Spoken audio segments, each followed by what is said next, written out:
పచ్చిమిర్చి కూడా హార్వెస్ట్ చేద్దాం ఫ్రెండ్స్. ఇక చూడు, పచ్చిమిర్చి కూడా చాలా ఉన్నాయి.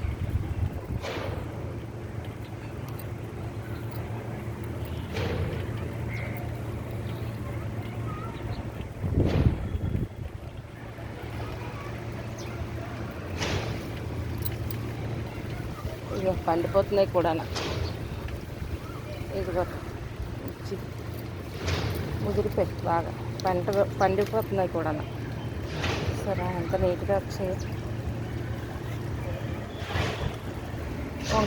టమాటాలును వంకాయలు హార్వెస్ట్ చేశాను. ఇదిగో 3 వంకాయలు కూడా. ఈ చెట్టు చెట్టు చూడండి ఎంత పెద్దగా ఉందో, నీట్గానా. మొన్న ఒక 3 పూసాయి కదా, ఇప్పుడు ఒక 3 హార్వెస్ట్ చేశాను.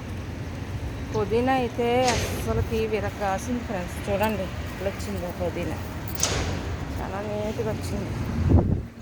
ఇంకా చూడండి, ఇట్లా టమాటా కాయలు ఇంకా ఉన్నాయి.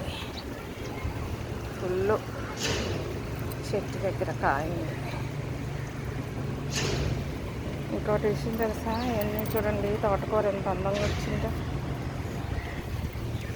కనకాంబరాలు కూడా చాలా నీట్గా పూస్తున్నాయి ఫ్రెండ్స్. కానీ నాకు అయితే మాల కట్టడం రాదు, కానీ చూసారా గుత్తులు.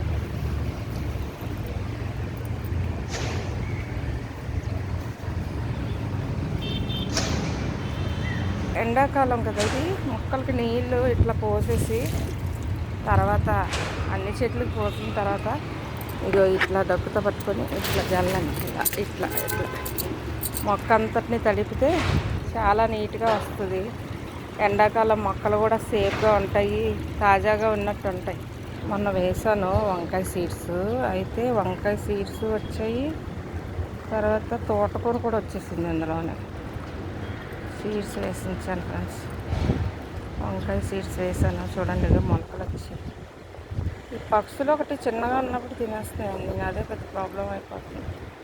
మొన్న దండపాదు పెట్టాను, ఇదిగో చూడండి కొమ్మలు నాటాను, చిగురు వచ్చేసింది అప్పుడే. దీనిలో కూడా నాటాను, ఇది ఇంకా రాలేదు. ఒకటైతే చిగురు వచ్చింది. ఇందులో కూడా కొన్ని నాటుకున్నాను, దొండకాయ పాదు.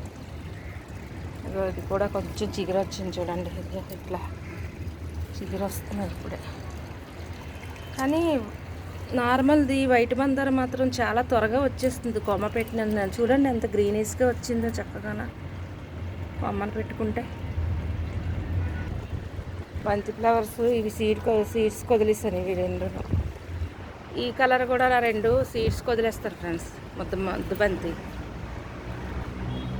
తోటకూర అయితే మరి చెప్పనవసరం లేదు, అదంతలో అదే వచ్చేసింది. ఈ బంతిపూలు ఇదివరకు వచ్చింది మొక్క, ఎండిపోయిన ఫ్లవరు వేసాను, సీడ్స్ వచ్చాయి కదా. చిన్న మొక్కలు పెట్టుకున్నాను, అప్పుడే ఎదిగేసి చూడండి. చింత చిగురు చూడండి ఫ్రెండ్స్, ఎంత నీట్గా వచ్చిందో. చింత చిగురు చాలా నీట్గా వస్తుంది. చింత చిగురు మొన్న దీనికి ఏమో అరటిపండు తొక్కలు ఇచ్చాను, ఈ పక్కన దానికి పక్కన అట్లా తీసేసి అందులో పెట్టాను అనమాట, మొక్క పక్కన. అప్పుడు చూడండి మొక్కలు విపరీతంగా వచ్చేసాయి. ఈ మొక్కకి నీట్గా వచ్చాయి. చూడండి ఎంత గ్రీనీస్గా ఉందో చెట్టు. మళ్ళీ ఇక్కడ పెట్టాను చిన్నది, చూడండి కొమ్మ పెడితే వచ్చేసింది చక్కగా నీట్గా. చాలా నీట్గా వచ్చింది ఫ్రెండ్స్. చూసారా బచ్చల కూర, మొన్న కోసాను మళ్ళీ వచ్చింది, చిగురు వస్తుంది మళ్ళీ. బచ్చల కూర సీడ్సే పెట్టాను ఫ్రెండ్స్, అయితే కట్ చేస్తే మళ్ళీ వస్తుంది. ఇదిగో మొన్న కట్ చేశాను, మళ్ళీ వచ్చింది. ఇక్కడ ఉన్న ఇంకొక వంకాయ చెట్టు చూడండి, ఇదొక వెరైటీ, అదొక వెరైటీ, ఇదొక వెరైటీ అనమాట. 2 రకాలు వేసాను వంకాయ. దీనికి కూడా కాయ వచ్చింది ఫ్రెండ్స్, పోస్తుంది. ఇంకో కాయ ఇక్కడ ఉంది చూడండి లోపలికి, ఇది కదా కనిపించిందా. మొన్న ఎల్లో మందారం పెట్టాను ఫ్రెండ్స్. అలాగా ఇది ఏమైందంటే పెట్టగానే పెట్టేసి దీనికి ఇది ఇలా పెట్టాను, బాటిల్ ఇలా మూసేసాను ఫ్రెండ్స్, ఎందుకంటే ఎండ తగలకుండా ఉంటుంది అనేసి.